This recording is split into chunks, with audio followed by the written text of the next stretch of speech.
মাদ্রাসা থেকে যদি সমস্ত আলেম সমস্ত জনগণ যদি চুপ হয়ে যায়, যদি জনগণের মুখ দিয়ে যদি সত্য কথা না বের হয়, যদি আলেমদের জবান দিয়ে যদি সত্য কথা না বের হয়, যদি আলেমরা মসজিদে মাহফিলে যদি জবান দিয়ে সত্য কথা না বের করতে পারে, এক সময় দুনিয়ার জমিনে মানুষ থাকবে, দুনিয়ার জমিনে মুসলমানদারি মুসলমান থাকবে, তবে চরিত্র হয়ে যাবে কুকুরের চাইতে খারাপ। কথা বলেন ঠিক কিনা?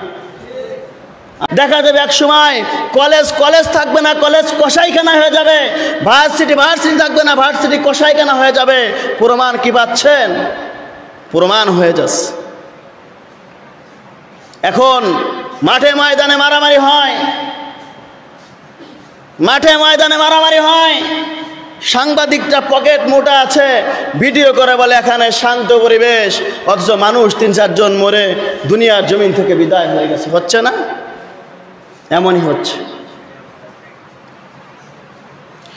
কি হবে বেঁচে থেকে অযথা বিদ্যা শিখে যদি না গড়তে পারি শোষণবিহীন সমাজটাকে? কি হবে বেঁচে থেকে?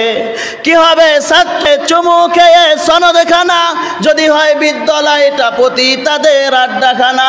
কি হবে ছাত্র সেজে চুমু খেয়ে সনদখানা যদি হয় বিদ্যালয়টা পতিতাদের আড্ডাখানা? এর চেয়ে মরাই ভালো, দেশ ছেড়ে যাওয়াই ভালো। কি হবে ধোঁকা দিয়ে বিবেকটাকে?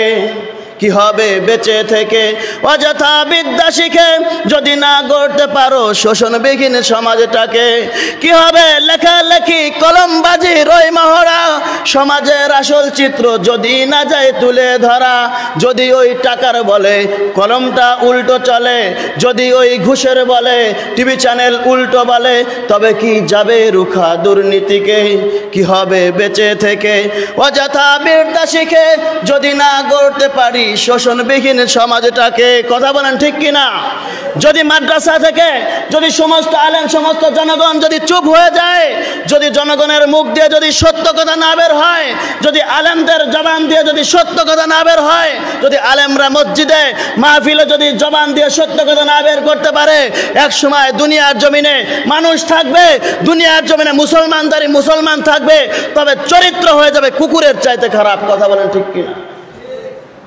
আজ যা চলতেছে, অর্থনীতির যে অভাব, যারা চাকরি করে শোনেন, 4 মাস 5 মাস তাদের কোনো বেতন নাই, বেতন বন্ধ হয়ে গেছে, কোথার থেকে বেতন দেবে? বাংলার জমিন কারো বাপদাদার সম্পত্তি নয়, সাধারণ মানুষ বুকের তাজা রক্ত দিয়ে বাংলার জমিনকে স্বাধীন করেছে।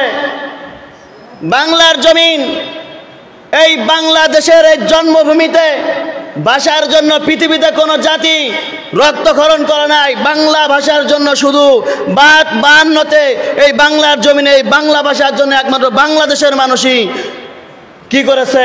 স্বাধীন করার জন্য মাঠে নেমেছে এই বাংলার জমিনে বাংলা ভাষার জন্য। অন্য কোনো জাতি কিন্তু এভাবে কোনো ভাষার জন্য কেউ আন্দোলন করে নাই।